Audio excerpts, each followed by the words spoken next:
Welcome back, everyone. I trust you all had a very good lunch and some productive conversations. Please take your seats. One last call. We are about to begin the discussion.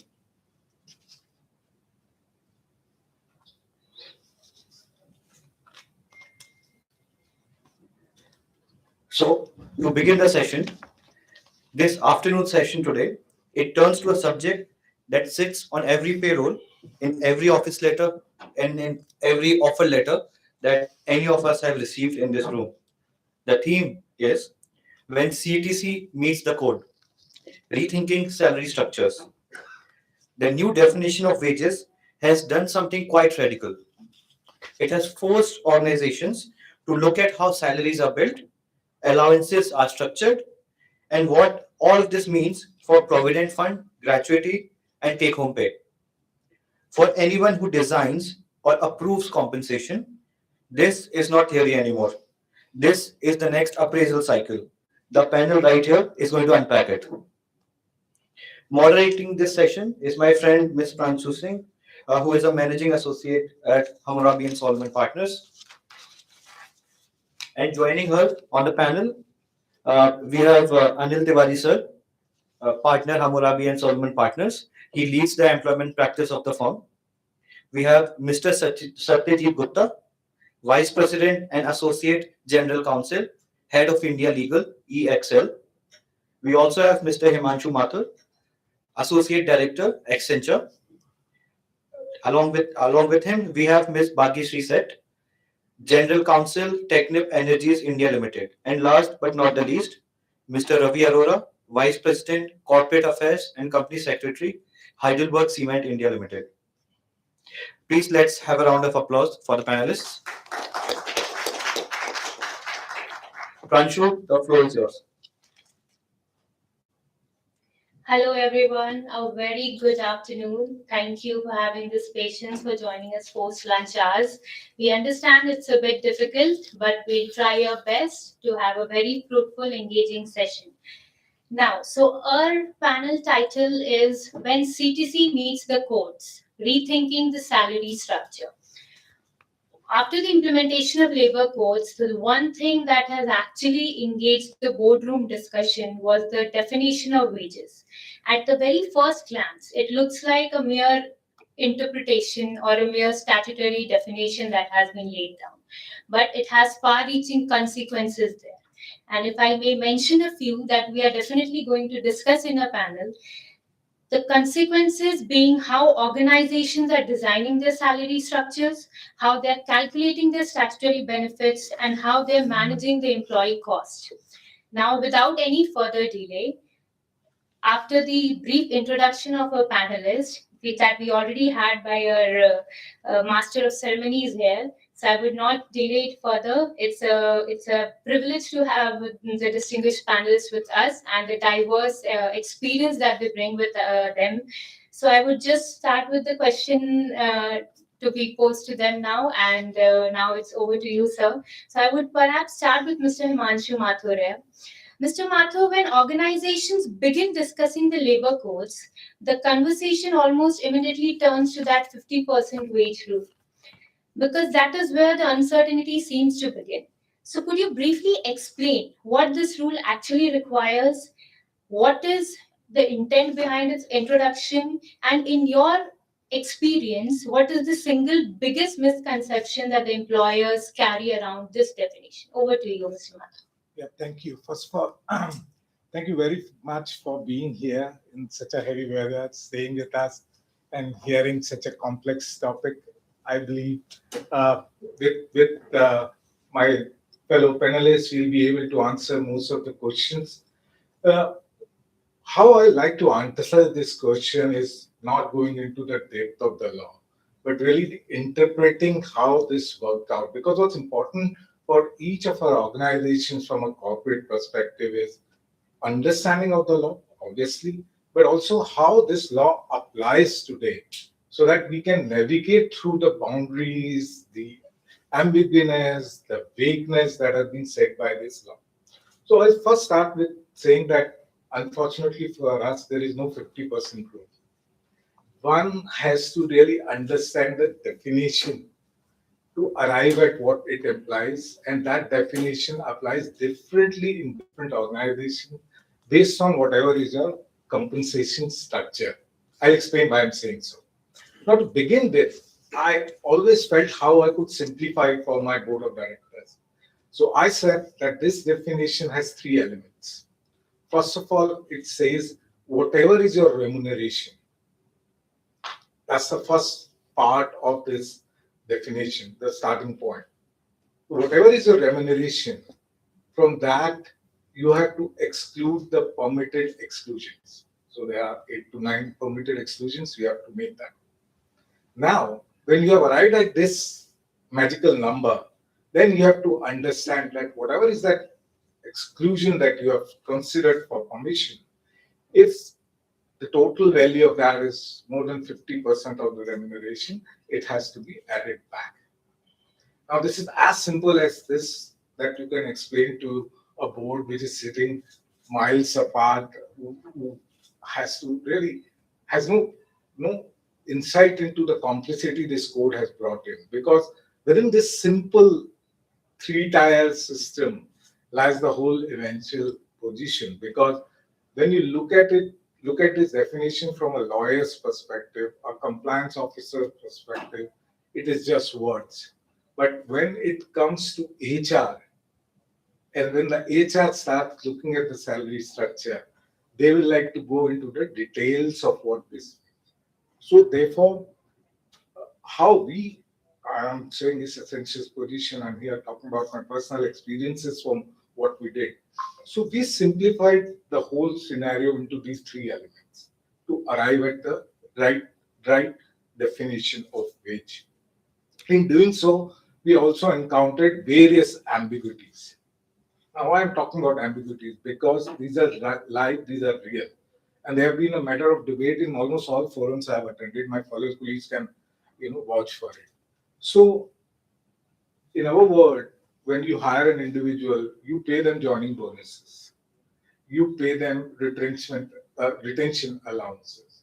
Then we have had magical allowances like special allowances, other things which are part of our salary structure. And from age immortal, whenever the bridge and roof judgment came, and my colleagues in the law firms, we've been using these to say that PF contribution is basic and broadly set across the board. It's basic, but not basic, but class, and so on and so forth. What this new law did, that across the board, it brought the new definition of wages. And because it brought that new definition of wages, it has to be simplified into this form. And if you have not simplified this, then the problem statement that will start coming in is we will try to blindly follow the so-called 50% rule, make basic as 50% and you are compliant. But that's not true. And why is not true? It is not true because they are not everybody in your organization who's getting a basic of 50%. There are people who may receive less than 50%. For them, you can bring the basic to 50%, which is fine. But then in our case, there was a huge chunk of employees which were already over and above the 50% basic group. So then, for those set of employees, we couldn't bring the basic down to 50% and say we'll follow the basic 50% rule. That's what the law envisages. What the law envisages is basically that for the purpose of contribution, you follow the simple rule of what is the remuneration, how much is the exclusion, and if the excluded items are more than 50% of your remuneration, they get added. Now, why would legislator want to get into such a complex topic? Because for age immortal, we have been saying in various forums, PF considered basic, but payment of bonus act considers a different definition of wage. So we ourselves have been asking for a consistent approach towards what is the wage definition. And therefore, the authorities, to some extent, have come up with this definition. Is it the best definition? I wouldn't say so. Does it remove ambiguities? I would not say so. But is it the step in the right moment in bringing a consistent definition? Yes, absolutely. Now, once we have demystified ourselves from the definition of wages, we said put forward to understand what is the implication now. How is this going to affect? What is this 50% rule and how do I implement it? Now, to even do that, before that, there is a step that we needed to look into how this definition affects different social contributions. The PF, the ESIC, and similarly, the stat bonus and other areas where you really see this definition coming into fore because the parameters of contributions are not only changing because of the definition, but also the eligibility criteria, who could be covered. So this definition, this rule of 50%, as we try to say, doesn't just impact salary. It's not a question of restructuring of salary. It's a question of looking into your whole compliance framework and then understanding how I need to compare to this before you need to start your or take a step forward toward restructuring salary. So it was a very humongous exercise because we didn't have much literature to work to start with. So we worked with a lot of our colleagues, law firms, Sett with the authority. Where we arrived at a conclusion is that we have to have a very balanced approach in terms of understanding this. So for our employees whose basic was less than 50%, we we have to think through and ensure that the basic comes to 50%. But that's not what the law requires, but that's a structural exercise we given us to do to ensure consistency in salaries structure, to avoid various, count structure existing within the organization. Now, every organization could easily exist in with whatever count structure they had, and then internally, interpret this wage definition and start contributing. But that's not how payroll functions. That's not how HR functions because they have to have a very streamlined position. Fortunately or unfortunately for us, our systems are based on a digital platform which needs to be feeded the numbers to come up with contribution. So it was not a challenge of complying with the law, but it was a challenge with the fact that there is a new wage definition, how you interpret it, and then how you put it into a digital platform because they will then churn out for a huge number of employees the output, which is PF contributions and all. Now, this definition obviously had an impact on each one of them, where the employees were earning less than 50% of basic. Obviously, we had to restructure them to align so that we have consistent. And there, the gratuity elements comes into picture. The higher PF comes into picture. Now, when we look at gratuity, the problem was grandfathering. We all know, right? And obviously, everyone did their best to reach out to the authorities in forums and other areas. But obviously, since March 2026, the last FAQ has very clearly specified that there is no grandfathering. So then what happened? Then restructuring becomes the norm because then you have to have salary structure in a manner that it is consistent and therefore this 50% rules come. I repeat, not from the law, but from practical and nuances. So how do you go about it? Obviously, you need to increase the basics to 50%. And then you have to see what all are your other allowances, compensation structures that needs to align with it so that it becomes the compliance with law. Now, in doing that, one of the challenges is stat bonus because stat bonus also takes into consideration for eligibility the wages definition. And the second problem with stat bonus is it has to take into account the minimum wages. Now, this brings another complexity to the wages definition, which is now what do I do? How do I comply with the minimum wages? Because all states today are not consistently following the minimum wages repeal provisions. And rightly so, because under the Payment of Wages Act, the appropriate government is state government, and there is no floor wages for the states to define those wages. So then we were left with the task to consider minimum wages in a manner that it is a mix of those wages, wherein for eligibility we are considering the wages cycle for understanding how far below you are from the minimum wages you are considering the wages definition, which brings it back to the root. And then breathing slow and seeing what is there in that specific state.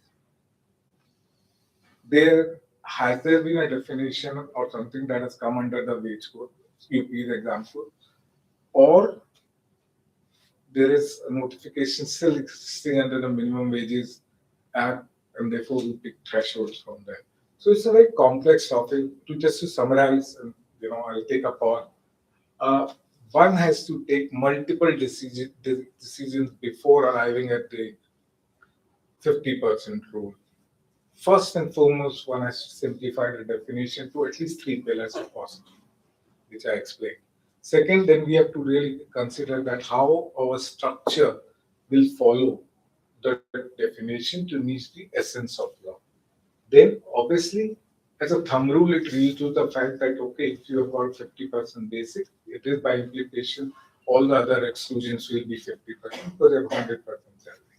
But then it is not always possible because there may be people who may be earning more than 50% who can't bring them back.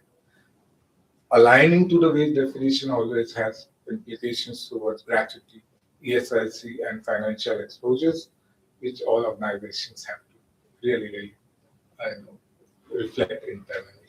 So I'll pause here, and if any of my colleagues have to. Yeah, with that note, thank you, Mr. Mathur, for that detailed practical insight. And rightly said, it's not a mere interpretation of a statutory definition. It is more of a compliance landscape and ecosystem that we need to work upon. On that note, I would also like to call upon Mr. Ravi Arora. Can you please share your insights, from the perspective of practical implementation, sir? Good evening, everyone. Very wet good evening, everyone. So, I think most of the things were very well articulated and covered by Himanshu ji. What I would say is that it's a very good step by the government for the welfare of the workers. Whenever an organization is going for compliance, they should take a holistic workforce and financial planning impact. Both have to be taken together while implementing. So this is what I want to say. Thank you, Mr. Arora. With that, it actually lays the foundation of the definition interpretation. With that, I would also like to call on Ms. Bhagyashree next. So when we discuss about the definition, the next challenge that comes in, what forms part of wages? On that note, Ms. Sett, I would like to pose a question to you. So one issue that continues to generate debate is whether employers' contribution towards PF, gratuity, or superannuation are themselves regarded as remuneration while computing the 50% threshold. What are your thoughts and practical insights on that? Thank you, Pranshu. And as a lawyer, I'll start the disclaimer. The views I express are my personal, not that of my employer. Though the question is employer's contribution and employer's contribution, particularly the PF, gratuity and superannuation. Of course, if you see the definition of wages, section 2Y, it clearly says it's the exclusion. Right? Now, why are today employers saying why are not accepting it to be an exclusion and debating it to be an inclusion? Right? So when you say wages, it's of course that's the philosophy of labor laws, and as Mr. Mathur and Mr. Arora has said, it's for the people, for those who's employed, and every components of this what constitute wages should find a purpose into the calculation point somewhere. Like as Mr. Mathur said, we have different definitions, different components of it. This is uniforming it to one manner to say, okay, these are your components and these are your calculation point as to where it goes. Having said that, so when we do a job, and of course, one of the whole debate about labor laws is we want to upgrade it to the new generation of workers. All the archaic laws of labor laws is now coming into a code in 2026, 2025, 2026, which is the new generation. We have millennials in the workforce. And for me, they look at it as like, I'm going to do a job. What do I get for it? Right? I have a Gen Alpha at home, and for him, it's like I lay the table, I get my screen time, right? Tasty, healthy, delicious food doesn't has a concept to it. It's like I lay the table, my screen time. So you do a job, and I think the you do a job or you perform the score, and I think there is one phrase in the code which says produce a result for the establishment. Yeah, so you produce a particular result, and what did you get for it? That's your wage or salary. And then everything else, then the employer says, and for them, statutory bonus or gratuity or PF, etc., is a consequence of it, right? So it should not be my wages. It's something you contribute and I contribute to the social security of us in the future. But for the employer, it's like I'm making these contributions as PF gratuity is because of that employment. If you're not employed with me, I wouldn't be making this contribution. So therefore, it should be part of your own wage or salary, which constitutes to, brings to the whole question of what is the wages. So I think, as Mr. Mathur said, there was too many things. We advocate ourselves for certain things. Corporates advocated, lawyers advocated, industries have advocated. And finally, a long way down, we finally have the labor codes. I think for now, let's keep that outside as an exclusion. Of course, yes, we debated within our company, but now let's keep it as an exclusion. It will be at bed until one of the corporates decides to challenge it, and Hammurabi and Solomon fights it out. And until then, I think employer contribution to PF gratuity and superannuation being in the exclusion stays there. Thanks. Thank you, Ms. Bhagyashree, for an interesting insight. And with that, let's move on from statutory interpretation to the commercial business reality. I would like to pose this question to Mr. Arora next. While payroll teams are working on the implementation aspect, are the finance team equally well prepared for these long-term implementation of balance sheet that is arising from this inclusion and exclusion uncertainty? What are your thoughts on that, sir? See, the common misconception is that it's just 50% thing and there is nothing else. I would refer to my last audit committee meeting. We proposed this kind of provisions we have to take, and this is the liability which is coming up. So they said 50% हो रहा है, कितना है आपका, कितने आसपास हो? 50% ने कहा जी 50% के तो आसपास ही है. कहते ठीक है, बस हमें तो इतना ही चाहिए. So, but of course the other independent director, he said, while you are giving this visibility, small visibility that this provision is for this year, you should be giving visibility for next 3 to 5 years. So you should be prepared enough. You should be giving us the different scenarios. You should be prepared enough that what kind of liability which can come in next 3 to 5 years, how it is going to impact your bottom line, and what kind of liabilities you are having. Workforce उसको कितना accept करती है. फिर अभी state government के laws बहुत सारे नहीं आए हैं. Negotiations, there will be a lot of negotiations where finance teams will have to be involved. Then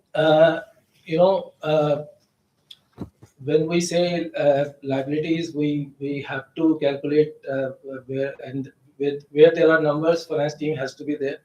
So gratuity liability, leave encashment, then your PF contributions, which may change. So only HR team cannot. All the relevant teams have to work in tandem. So HR team, legal team, your finance team, your payroll team, they have to work in tandem and find out what is the best scenario for all of us, including workforce, including finance, including everything. For promoter, we all work in a company where promoters work for profits. In the last meeting, the director also asked there is a new establishment which is coming up. So should we go for it or not? This is the kind of fear people have. So, but they don't have the required data for. So finance teams are, yes, this since this law is evolving, and finance teams have been working for last 2-3 months to come up with the compliance, the provision and the liability itself. And of course, where companies have working in various jurisdictions, there is more complexities. So unless and until the larger impact on the balance sheet has not been checked, the impact is not checked, the restructuring should not be done. It should be a holistic approach. Thank you, Mr. Arora. Now, with that, I would like to move on to the next segment. That's one of the most concerning and equally uncertain segment, the state rule and its implementation. So, I would like to call upon Mr. Satyajit Gupta, sir. So, wherein the states are still to notify their rules, what is your practical insight and approach into that for the employers? Whether we should wait for the implementation, we should be well prepared. Over to you, sir. Thank you, Pranshu. I think first of all, thanks for inviting me and to what is while there may be rains and all of that, but I can still see so many interested people attending. So thank you so much. I think look, the entire thing with laws in India are that they take their time to come, and they create confusion. And I think, and if it doesn't, and if it's very smoothly implemented, then we wouldn't be in India. Right?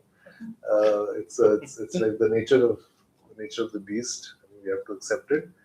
I think definitely labor laws themselves are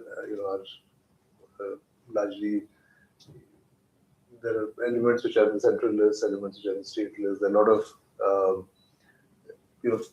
I think one of the reasons for bringing the labor code was to get rid of maybe some confusion and have everything codification.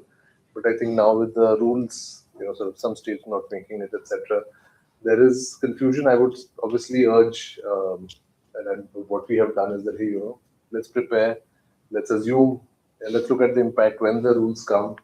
And obviously there are some areas where you have to assume that look, the labor codes will come, and then we move forward. Currently, there are laws which are there which are not been repealed because of the fact that the laws not settled on the labor codes are not fully settled. I think it's only a matter of time. But I think in the meantime, please do. I would definitely recommend if there's any confusion, please approach Anil ji. He will clarify to you. Lawyers, consultants, etc. There, more than enough of them, and the labor codes themselves is 5 years of study and all of that. So that's what I would say. Prepare for it, and then of course, and in the meantime, definitely comply with the existing provisions. Right. Thank you, Mr. Gupta. I would also like to hear a few points from Mr. Arora on this. What are your insights into state rules and its implementation, sir? I think preparation should be immediately. I mean, there are still things which are evolving and coming up. Once the things are clear, the regulator will not give you much of time. So you should start preparing for options, for maybe 2-3 options where things are not very clear. Maybe 2-3 options. You should go for your actuarial valuations immediately.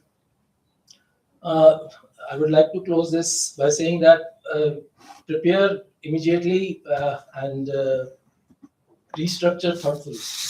That's what I can Thank say. you. Thank you, Mr. Arora. On that note, as Mr. Gupta mentioned, I would like to reroute my question to Mr. Tiwari. So I've been personally working with you on these matters, and I would like to share your thoughts on this. Thank you, Pranshu. So I think the Central has notified its rules in May 2026 this year.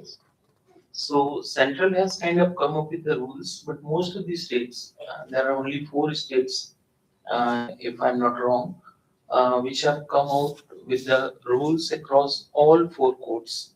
The rest of the states are in the process of, it's at the draft stage. So that actually creates a lot of practical difficulties. Like for example, I was recently in Uttarakhand with respect to a matter concerning the minimum wages. Now, the difficulty there is that Uttarakhand has not come out with its rules. So there is still calculating their minimum wages on the basis of the earlier rule. Now, Central has made its rule. So, how to synchronize the calculation of the state with the center? Because I think there is a concept of national floor wage as well. So states have to keep their minimum wage ceiling below the national level, above the national level.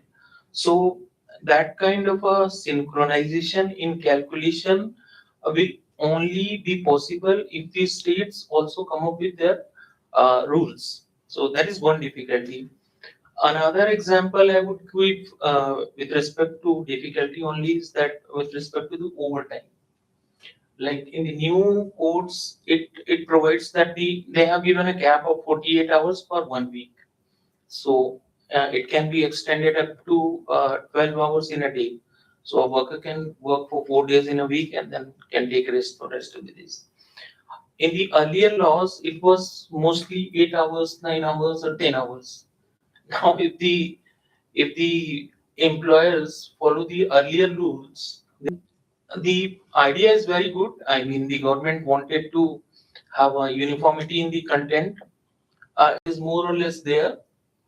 But the implementation, we need to have the uniformity in the implementation as well. Only then the purpose of these reforms will be achieved. Thank you, Mr. Tiwari.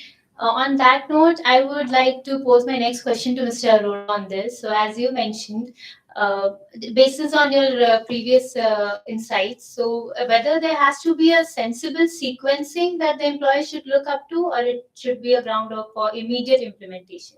What are your thoughts on that, sir? There should be sequencing. Definitely, there should be sequencing. All 5 teams have to work together. The HR has to come out with the expectation of the workforce, the various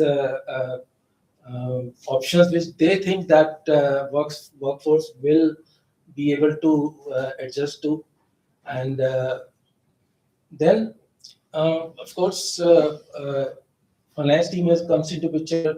You have all valuations to be done. So it has to be sequencing, 1, 2nd, 3rd.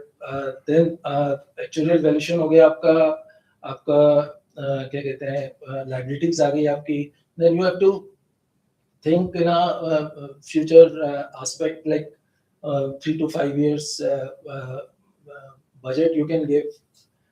You have to give the visibility to the senior management. What is going to happen? What is expected?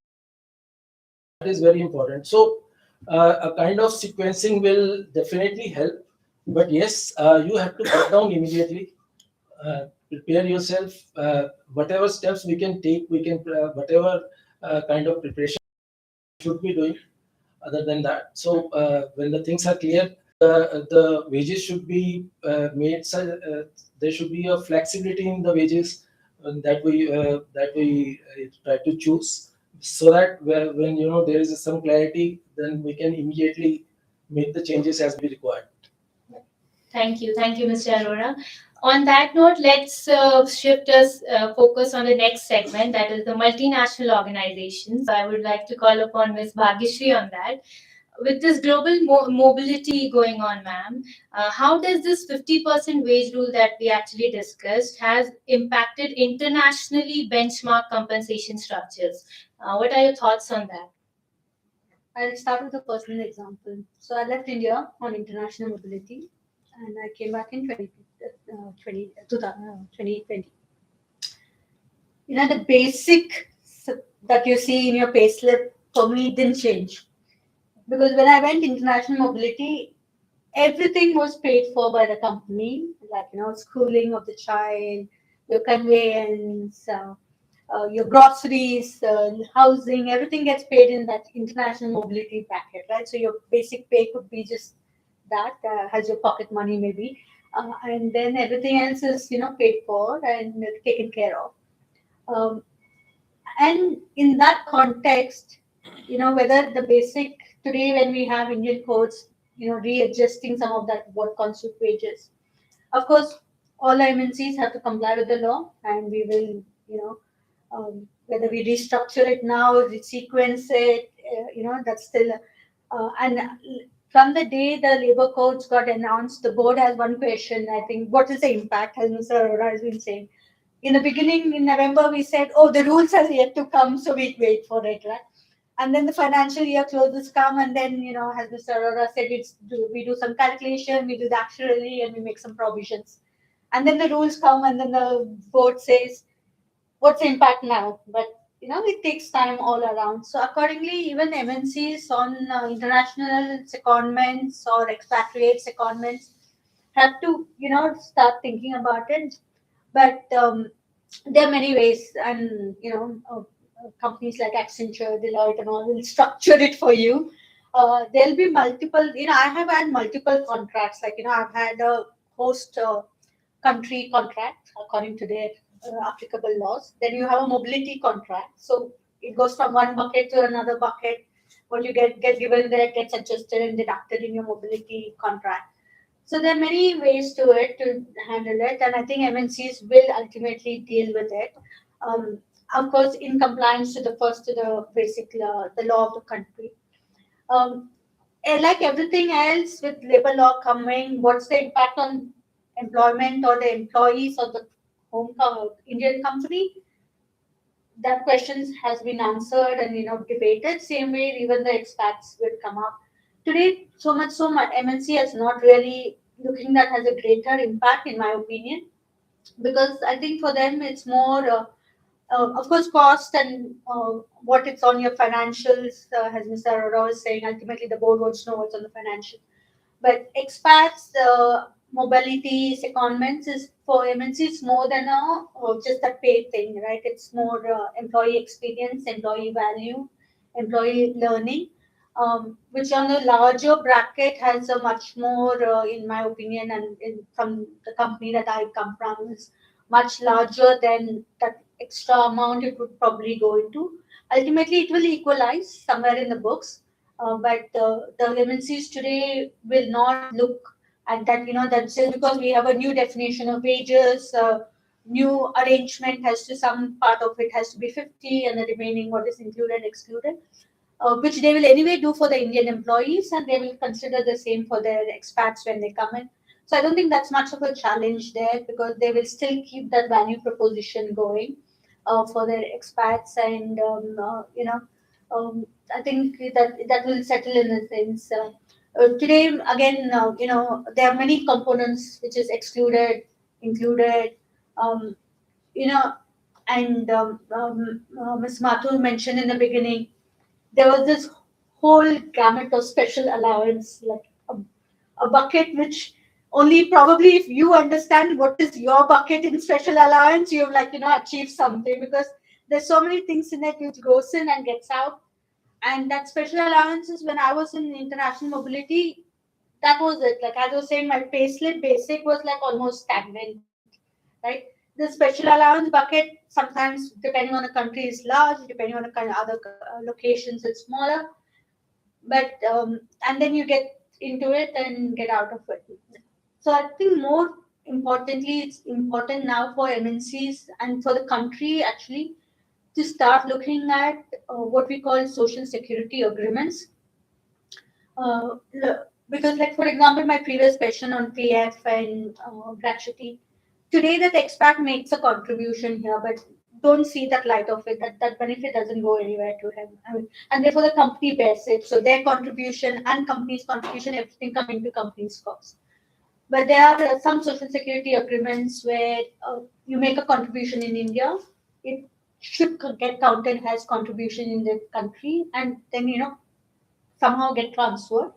So finally, the financial burden on the MNCs will also come down, because today you're taking everything into your kitty.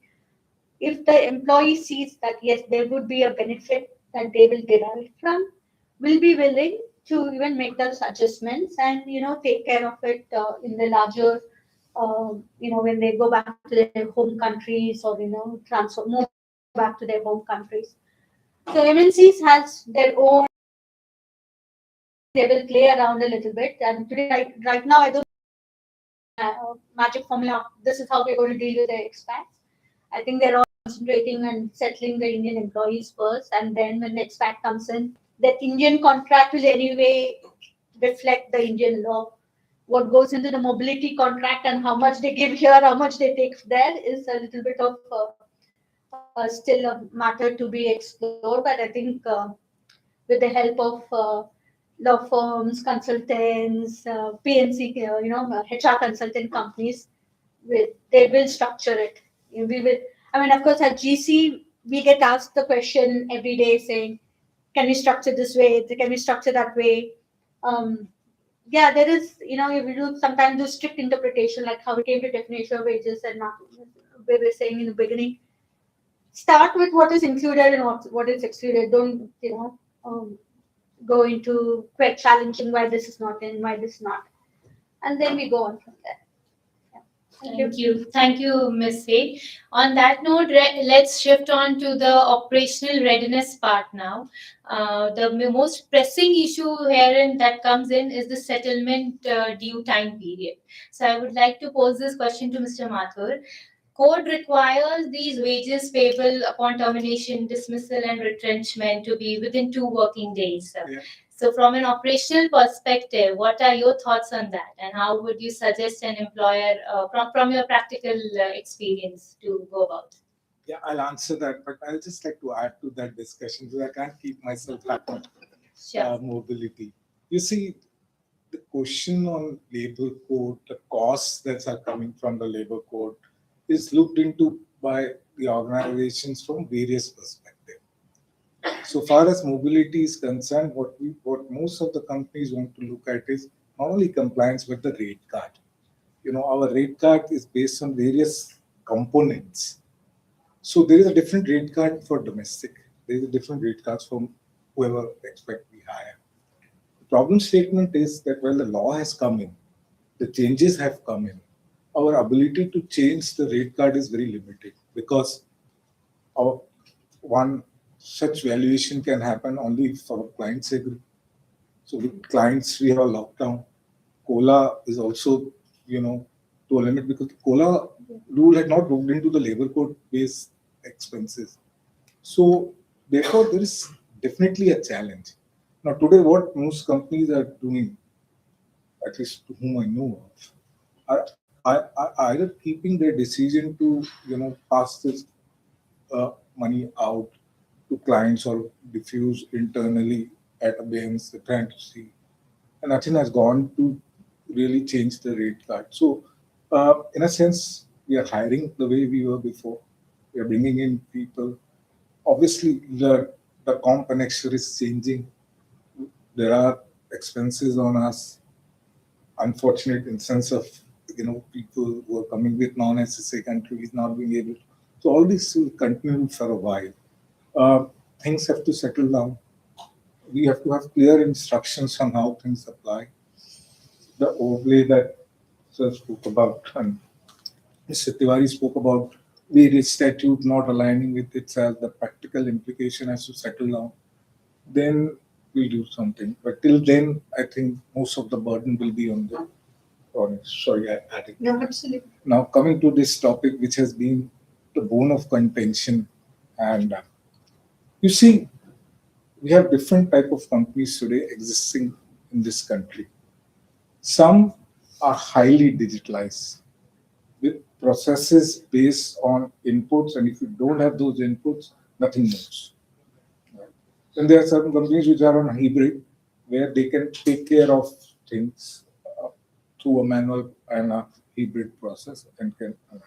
There are some companies who doesn't have a process, and there are very few companies. So these companies which don't have a process which is limiting them are an ability to do anything and anything. But are they explaining the market? No. We have to look at companies who are in different locations. there are different HR teams feeding into an exit portal, providing inputs on whether the employee has, pinched in for the last working day, so that the salary can be considered. There are other teams, workplace teams, who have to confirm and come back and say that all the materials have been released, because there is one more process which ends up salary if the assets are not provided back.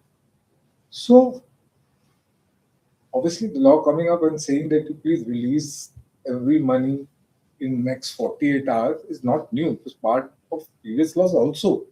But somehow we were being looked upon it from a different perspective. There was a bit of a patience around it, and everybody was able to do it in the manner it can. But what has happened is the new law has done nothing but include resignation and make it more sterner. Right? One of the flexibility that the new law has given to us is, okay, we have to only release wages by the definition. But then what is left out? Only small things which doesn't even matter to payroll, they can release it. But the biggest problem is in multinationals, in organizations which have a system which is dependent on input and is not manual but digitalized, this 48 hours requirement is really very difficult. To make it worse, the IR code, the model standing orders, also talks about the same. Right? Unfortunately, the codes are such that they do allow exceptions, but the ability to provide exceptions is not really called out. And today, where our central government is, their ability to first bring in such a big code is still passing through the phases of fixing the dots, and then giving the companies the flexibility straight away on these matters, which also matters to employees, becomes difficult. So where does it then bring us? You have to follow the 48 hours rule. Now, what do we do about it then? Then every organization then have to look at their ecosystem. I'm sure there are cases which can be released in 48 hours. At least do that. What you can't do and is dependent on employee not coming up, your internal dependency. Carve out an exception. But then the tag for most payroll functions previously was 30 to 45 days.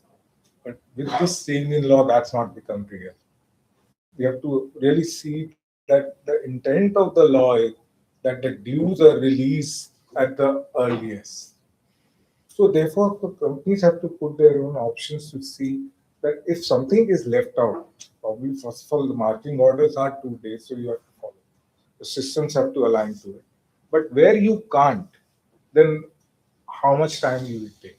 That's the assessment that is important.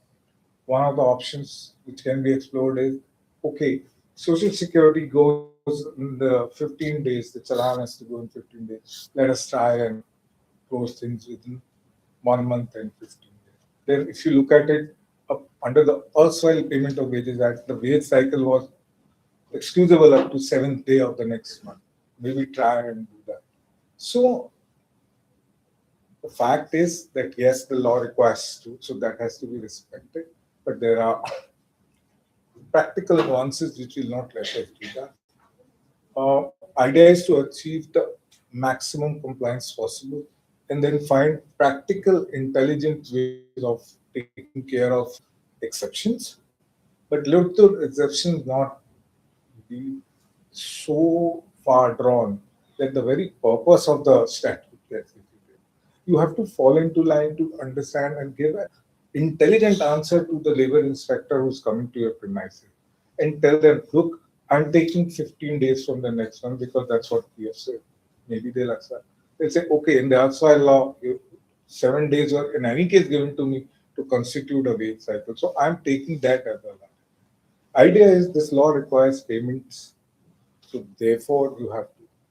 Now, some of the permutation combination we know of is consider and focus yourself on wages because that's an easy fix. And then try to give the other things a little later. That doesn't happen operationally. Payroll, if they are structured, they can do everything. But The answer to this lies in how you are fixing your exceptions, organizationally, what time you are fixing for those exceptions, and how you are able to explain. Because practically speaking, 48 days are not possible. But yes, this is the law, so you have to take maximum steps to achieve compliance. Thank you, Mr. Mathur, for that experienced insight. I would also like to call upon Mr. Arora and Mr. Gupta to share their insights regarding this operational readiness to the new statutory timelines in few minutes, maybe. So really very little to add. I would just say, I think as Himanshu sort of very eloquently spoken about, I think the point is, I mean, ultimately we have to see this labor laws for many years have been social welfare legislation that seek to address the uneven balance of power between employers and employees. And obviously we know many companies used to take a lot of time to this check. Once you leave, you keep on following up, and there's, I mean, we've also seen sometimes because of reasons which are not within our control, maybe employees' control also, the monies were delayed. So now I think they put a very hard target because they know, okay, 48 hours bowling is chalo, like we said, 7 days, 15 days, so they will clear it. But I would also say that, look, I think, I mean, what we have started doing is we've started saying that we used to have a lot of cases of, typically in a corporate, you would have people serving 30 to 60 days of notice period. When the person puts in the resignation, managers do try to retain, managers don't enter the exit on time. It's almost sometimes, they're like, Acha, the day before he goes, they're finally entering the exit. When you enter the exit, all the other processes like health collection, clearing of dues, people check the T&E dues, everything else, all that happens. So it's important to build the discipline within the organization also that, okay, people should enter the exit on time. The pre-exit processes should be much faster. And like I think Himanshu made a great point that, look, of course, in this age of digitization, do leave some. And the maximum pay which is due, which is easily payable to be and other things can be taken care of. Thank you, Mr. Gupta. Thank you, Mr. Arora, for that insight. With that, I would like to take a step back and look into the broader policy direction now. And I would like to call upon Mr. Anil Tiwari for the next two round of questions that I have. So these statutory provisions that provides for the bonus restriction upon the establishment that employs 20 or more workers. Does this leave any segment, a specific segment of workforce outside the statutory ambits, or what are your thoughts and views on that? Basically, I mean, it's not a new provision which has been introduced. And historically also, I mean, the legislature has been using Into digital connectivity era. On that note, sir, whether India should adapt these international dignified standard of living while revising their minimum wages. What are your thoughts on that? How employers should reach out or reframe their policies basis that? Over to you, sir. So I think, I mean, the issue basically is, and I have a different point of view on national flow wage. I feel, anything national in India is very difficult to do when you have, so much disparities across the country. And I think even when, with the national flow wage coming in, I mean, if you just look at minimum wages today in different cities, in Delhi, for example, or UP, and we all know, I think a few months back, there was this entire issue when they changed the minimum wages in Haryana, Gurugram versus Noida. There was, led to a flashpoint. I would say though, so I think, so that part is there that, but I think it's overall, okay, at least it can set some sort of a standard. I think the thought process maybe the central government had was to ensure that, that there is some basic, sort of human decency, which is living, which is established. But then, when you look at incorporating, what should go into it, I think, while I'm in favor of making it more modern and bringing in sort of things which are the sort of new consumption patterns. But again, we must look at the fact that typically minimum wages, I mean, while it does impact a large proportion of India, but we are still, I mean, we are in a country which is sort of, can nowhere be said to be uniform across the board. So, and and for many states and for many sort of parts of India, ensuring the basic needs of life, which are, I think, food, clothing, etc., are important. And if you take it up significantly, it may be a disincentive to corporates or organizations to hire employees, etc. So I think we have to balance that and look at how there could be other regulatory interventions which could be done to ensure that employees and different states do different things, right? I mean, there are, of course, while they may get criticized, there are some states are giving incentives to, let's say, women. Some states give incentives to certain other sections of society. Some states give free electricity. So various things are being done, and I think and as we've seen that with regimes changing, although some of those incentives remain. So I think I would say, I mean, I'm not in favor of changing the base of how minimum wages are being arrived at, with the view that we still need to ensure that unemployment situation is dealt with and more people are employed. But yes, there could be other regulatory interventions done to sort of give people, right? At the end of the day, food, shelter, and clothing are not the only needs in life. So that's what I would say. And anybody else wants to add, please feel free. Just one point I'd like to add. A very interesting topic in terms of minimum wages in India. So India follows minimum wages, and outside of India, UK follow living wages, right? So for the global community, they don't understand the India concept of minimum wages, and there's always a pressure to equate living wages thresholds to what we do in India. But ever since, if you look at the Minimum Wages Act, Indian government's focus was never living wages. The focus of the Indian government was that there is a worker who doesn't have a decent, and I'm speaking from the rationale which is given in Parliament to fix this Minimum Wages Act. So the focus was that this person who doesn't have standard terms and conditions, they are not recorded. And therefore, what can we do to ensure that they have a decent wage? So India is not a concept of living wage. India is a concept of decent wage. Therefore, when you see across the states, depending on their local fervor, the minimum wages is not the same. Some states consider skilled category to receive X amount, and the other state says that if you're skilled here, you should get X plus 1 or X plus 2 or more. So therefore, it is based on the local threshold. I'm not sure whether we ever will be able to pass a stage where we'll have consensus minimum wages across the board.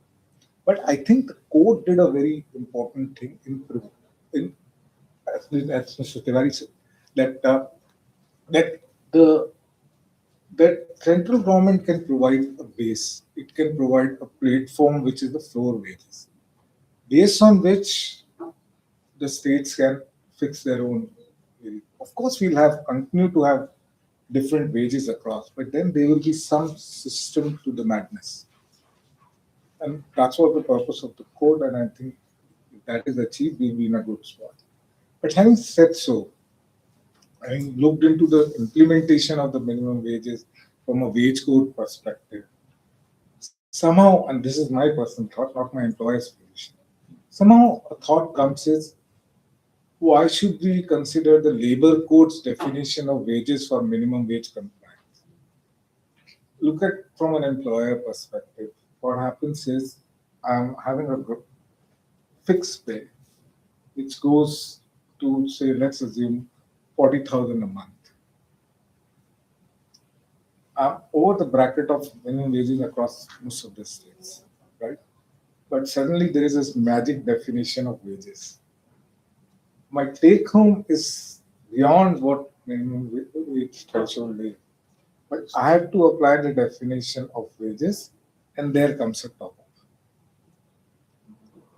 Now, is that sort of confusion mandated? Of course, the regulators have fixed the law, but is there an element to review this position and say we can go to fixed pay that you are giving?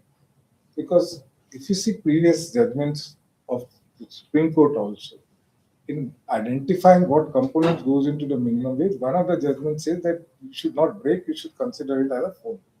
If that is the case, and then can we move to a position where fixed pay is considered for threshold and we look at wages for other things?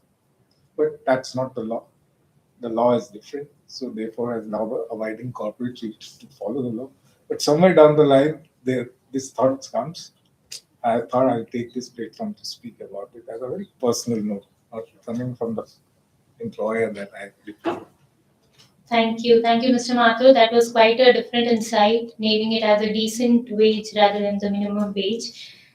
Thank you to all the distinguished panelists here. With that note, I am concluding the second panel for the day. And I would like to thank you for your time, a wonderful audience for your patience, and just a small sum up of the entire panel discussion. It's not merely a interpretational issue now or a compliance issue. It requires for a holistic approach and decision-making approach from the top leaderships of all, the HR, the legal, the business, the finance. And that's way through to navigate this transition phase, what I believe as I can take out from this discussion. And any questions, if any, please reach out to the panelists now. Anyone? We have a question. There's a question. Yeah, just a minute. Vanshika, you may. I did have a question. So if there is an employer who had not aligned their salaries as per the new definition of wages, so there would consequently be arrears in gratuity and PF. So would an employer be showing those arrears as liabilities in their financial statements? Or would you account for that in this year's financial statements since after 21st November, the definition of wages got implemented? So how are you approaching this problem? Yes, the answer. We didn't have this problem. I think if you have not implemented it and you are implementing now, you are considering it implementing now. So since the wages definition, it was implemented on 21st November. Right. So the definition of wages has been implemented, but it would consequently result in revised statutory as well. So that is. So I think you can still deposit the this thing with the authorities along with some penalty. I think there will be some penalty. Can I put a point here? This is more on the financials, the closures, the audit, how they look at it. If there is a liability which has come up, you've not done it, you still need to count for it. Right. The auditors won't let you go. Like this, that's it. But You will have a qualified There will be a disclosure qualification statement for from that. management. whatever the auditor wants to look at it, but actually if it's a liability already approved, you can't leave it in the book. Right. You can't leave it off the books. There will be a qualification in the report. The auditor will decide. Yeah, till March, I think most of the companies were calculating their arrears, but now with the rules coming in and lots of companies having implemented it now, I think it's just a matter of just making sure it's deposited and the employees get their due. And I think most companies will do it very quickly now and not really keep it as a liability for on the books for a very long time. I think Because that will affect your provision also. Yeah. Right. So So it's a mix of, financial discipline. What is your disclosure mechanism globally? Plus, what is your liability? Obviously, in your books, you should not keep that much of a liability. There should be a way to disclose it. Your auditors will tell you that management's statement has to be qualified because of this. Now, if there is a qualified statement coming out because of this, and obviously as a board who under Companies Act required to do full disclosure, it becomes very uncomfortable to say that we have not complied. So therefore, there is a very systematic way we have to deal with it, in the sense that arrears which could have been paid out very quickly issued, gratuity is one of them, ESIC compliance is one of them, and your statement should say we have done this. Few of the companies I know have shown this as a labor cost and shown it in their, but at the end of the day, it boils down to a discipline not followed, and how you're disclosing it in your balance sheet becomes paramount. Of course, there are bookkeeping requirements which you need to look at. Accounting standards are there, as they have already given the accounting standard for gratuity and others. So we have to look into those. Any further questions? With that, we close the panel 2 discussion. Thank you. Thank you.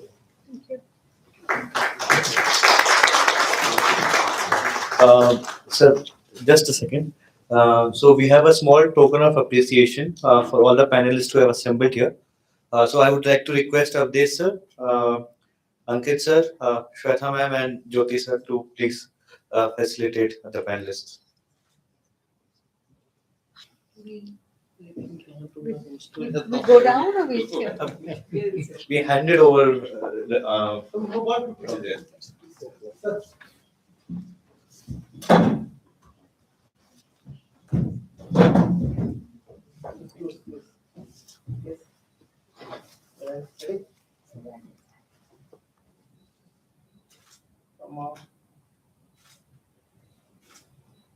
Thank you. Thank you. Thank you.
Thank you, everyone. To offer the closing remarks and a vote of thanks, I invite Tejaswini from Team Hammurabi to the podium. Off to you. Thanks. Thanks, Shubham. Good evening, everyone. As we bring today's discussions to a close, I hope you leave not with only a greater clarity on the labor codes, but also with a conviction that has resonated throughout the day, that compliance is no longer a quiet responsibility of the legal department alone. It has become a leadership imperative demanding collaboration across legal, human resources, finance, operations, and business functions. Today's discussions demonstrated precisely why that is so. We began the day by exploring what is perhaps the most fundamental pillars of the labor codes, social security. Very quickly, however, the conversation moved beyond statutory obligations and evolved into a broader dialogue on workforce strategy. What made the first session particularly valuable was the diversity of viewpoints around the table. We heard from industry leaders who navigate these challenges every day, alongside those who have administered and shaped the labor law itself. Despite these varied perspectives, one message resonated. There is no universal compliance template. Every organization has a unique workforce, a unique business model, and therefore a unique implementation journey. What was particularly refreshing about the second panel was that the discussion never became confined to a much discussed 50% wage threshold. Instead, it explored the far wider implications of compensation redesign, including its impact on PF, gratuity, workforce costs, financial planning, employee value propositions, and ultimately business sustainability. The practical experiences shared by our expert panelists highlighted that salary structuring is no longer simply an HR exercise. It has become a strategic business decision. Perhaps the greatest takeaway from today's discussions is that preparedness is not achieved through a one time policy update or a compliance checklist. It comes from asking the right questions early, encouraging conversations across functions, and embedding compliance into everyday business decisions. On behalf of Hammurabi and Solomon, I extend my sincere gratitude to our chief guest and our guest of honor for setting the tone for today's deliberations, and to each of our distinguished and expert panelists and moderators for sharing their knowledge, practical experiences, and candid perspectives so generously. Your insights have made today's discussions both engaging and immensely valuable. I would also like to place on record my heartfelt appreciation for our managing partner, Ms. Shweta Bharti, whose vision and leadership continue to inspire initiatives such as this. At Hammurabi and Solomon Partners, thought leadership has always been an integral part of our professional philosophy, and today's event is a reflection of that commitment. It is also a reflection of our values, of the values of our firm, a proudly women-led and women-centric organization where leadership, inclusion, and excellence continue to go hand in hand. A sincere thanks to Mr. Anil Tiwari for curating our outstanding discussions and bringing together such an accomplished panel of speakers. The quality of today's dialogue is a testament to the thought and effort that went into designing our sessions. A very special thank you to Shubham, Pranshu, Nayan, I don't know if he's sitting here, Nayan, Vanshika, Bushra, Sunidhi, Yashika, Vansh, and Ayushi. Sorry if I missed out anyone.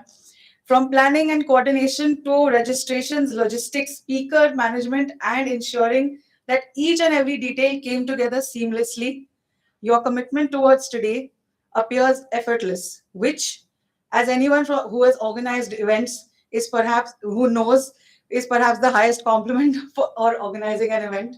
I hope each of you gets to enjoy a well-deserved coffee after this. Most importantly, I thank all of you, our distinguished guests, for taking the time to join us today. Your participation, your thoughtful questions, and your willingness to share your own experiences transform today's program from a series of panel discussions into a genuine exchange of ideas. If today's discussions have raised more questions than they have answered, which, if we were being honest, is often a hallmark of a successful discussion, we would be delighted to continue those conversations with you, whether it is reviewing workforce structures, redesigning compensation frameworks, strengthening governance processes, or navigating the implementation of the labor codes. Our team at Hammurabi and Solomon Partners would be privileged to work alongside with you. Today's discussions were intended to share ideas. We would be equally delighted to help translate those ideas into practical solutions for your organizations. Thank you once again for your presence, your participation, and the confidence you have reposed in Hammurabi and Solomon Partners. Have a wonderful evening, a safe journey home, and look forward to seeing everyone all over again. Thank you.